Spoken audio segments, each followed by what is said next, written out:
Bismillah.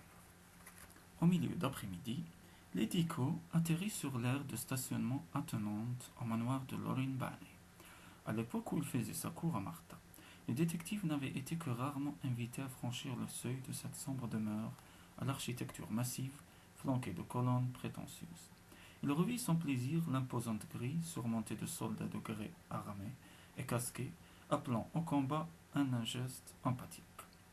À peine fit-il mine d'approcher que de vigiles au crâne rasé, à la mine patibulaire, sortirent de nulle part pour l'encadrer. Ils se mirent aussitôt en devoir de le fouiller.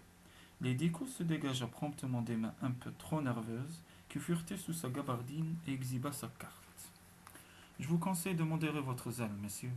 Je suis le mari de la défunte. Je viens de recevoir l'autorisation de me poser. Vous pouvez le laisser passer, confirma une voix derrière eux, mais le plus sage, monsieur Lady Co, serait de laisser votre arme. Leonard Hyger, le bras droit du conseiller, observait la scène derrière la grille. Je ne me sépare pas de mon arme, répliqua le détective. C'est à prendre ou à laisser. Hyger n'insista pas.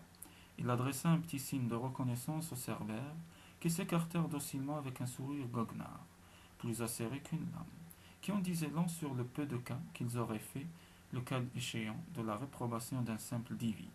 Lady Co leur tourna le dos en murmurant: Trop nerveux, les grands singes. La grille s'entr'ouvrit juste assez pour lui permettre le passage, comme pour bien indiquer que sa présence était seulement tolérée. Hyger le toisa sans sympathie particulière et débita d'une voix mécanique: Mes condoléances, monsieur Ledico. Le conseiller Bannet m'a chargé de vous guider jusqu'à la chapelle. De quoi ne vous chargerait-il pas répondit le policier. J'espère que vous ferez montre de discrétion, détective. Les plus hauts responsables de l'administration sont venus pour l'occasion. C'est par ici. Ce que le conseiller appelait chapelle n'était autre qu'un ancien pavillon de chasse dressé sur un talus et reconverti en funérarium. Les décors remarqua sur le champ le filet de fumée claire qui s'échappait par une discrète cheminée. Tout ce qui restait de sa vie. La cérémonie a déjà commencé, il faut croire. L'édico s'arrêta au bas du talus, refusant d'accompagner Hyger plus loin. Vous ne venez pas feignit de s'étonner le secrétaire. Pourquoi faire? On ne m'a pas attendu. Mais cela n'a aucune importance. Ces gens ne nous étaient rien à Martha et à moi. La porte s'ouvrit et l'assistance endeuillée sortit du bâtiment, formant une procession informelle. En passant devant l'édico, les dignitaires détournèrent ostensiblement les yeux. Seul Lorin Baney, qui fermait le cortège, s'approcha de lui.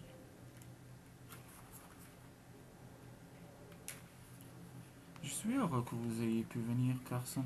C'était une émouvante cérémonie. J'ai choisi pour Martha une urne funéraire dont je crois que vous apprécierez la facture. Vous pourrez venir vous recueillir dans cette chapelle aussi souvent que vous le désirerez.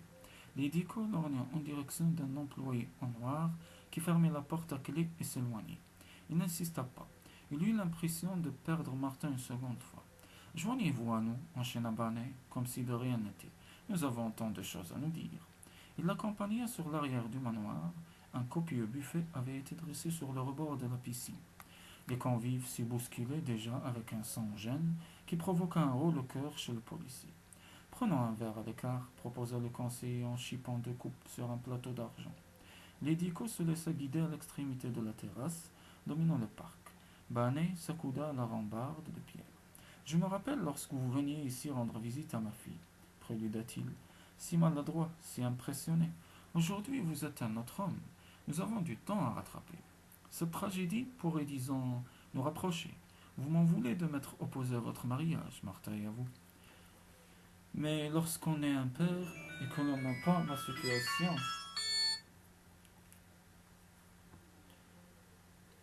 vous avez utilisé naguère votre influence pour me persuader de renoncer à Martha. Vous avez cherché à m'intimider, et plus grave, à l'intimider elle. Même si je n'en détiens pas la preuve, vous avez tout fait pour bloquer mon avancement au sein de la police, histoire de me montrer que je n'avais rien à espérer.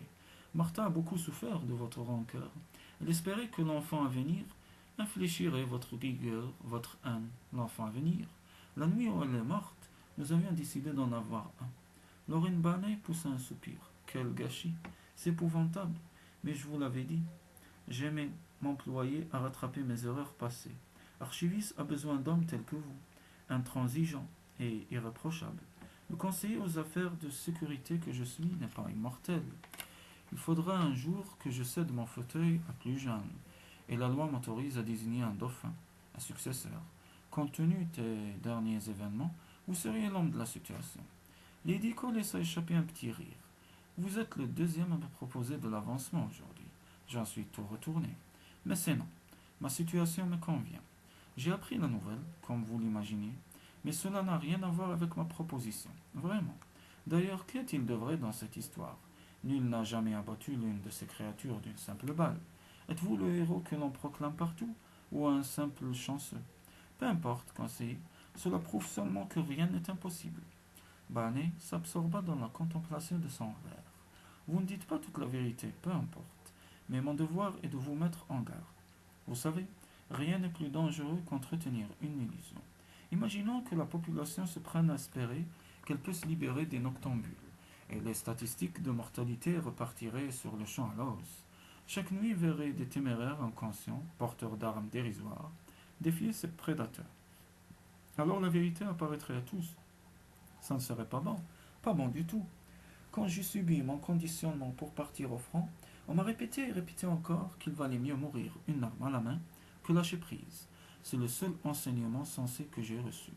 Vous êtes toujours aussi dénué de sens politique, Carson, soupira Barney.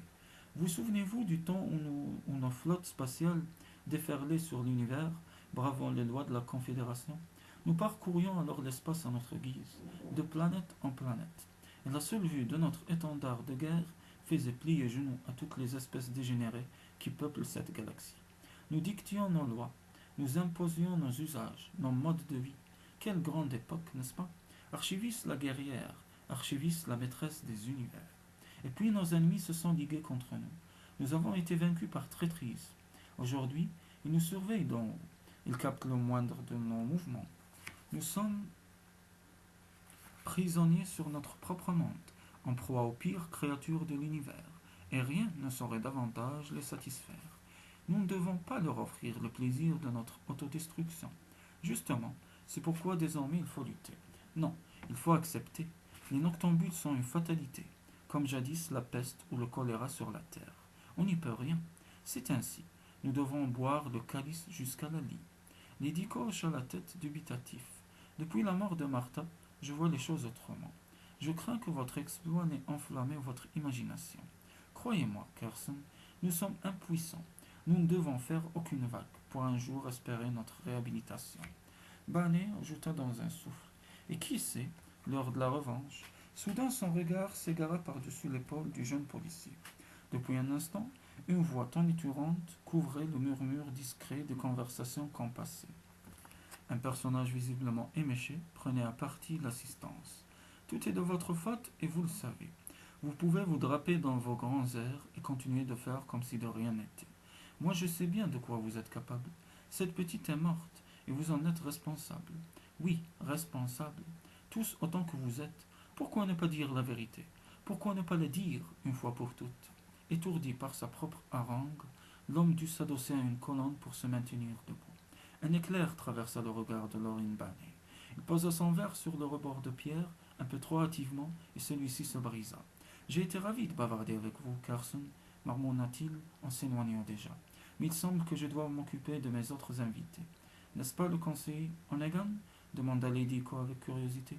En effet, à la naissance de Martha, j'ai commis l'erreur de le désigner comme parrain de ma fille. Je l'ignorais, elle ne m'en a jamais parlé. Oh, mais si, l'oncle Big, c'est ainsi qu'elle l'appelait, l'oncle Big. Oncle Big est malheureusement dépressif, et son siège aux affaires étrangères risque de bientôt lui échapper. D'autant plus que c'est un siège fantôme, nota Lady Cole, puisque nous n'avons plus aucun lien avec l'extérieur. N'hésitez pas à reprendre contact avec moi, Carson. N'oubliez pas, je veux faire quelque chose pour vous. Barney abandonna son gendre et d'un pas égal, saluant ses hôtes de droite et de gauche, comme si de rien n'était, et se dirigea vers son confrère et le saisit par le bras. Oneghan tressaillit comme s'il venait d'être mordu. Une véritable terreur convulsa ses traits flasques. Il fit mine d'échapper à l'étreinte comme un lapin pris au collet, mais la poignée puissante de Barney étouffa ses velléités. Je n'ai rien dit, bredouilla-t-il.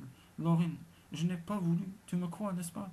Bien entendu, murmura Barney en affectant un large sourire. En ces circonstances, nous sommes tous un peu tendus. J'aimais tellement Martha, tu le sais, n'est-ce pas? Alors les voir alignés là comme si... Viens, nous serons mieux dedans pour en discuter. Les deux hommes disparurent à l'intérieur et Lady Con n'en entendit pas davantage. Il décida qu'il était temps pour lui de prendre congé. Il en avait assez vu. Tandis qu'il descendait l'allée, les paroles de son beau-père résonnaient curieusement à son esprit.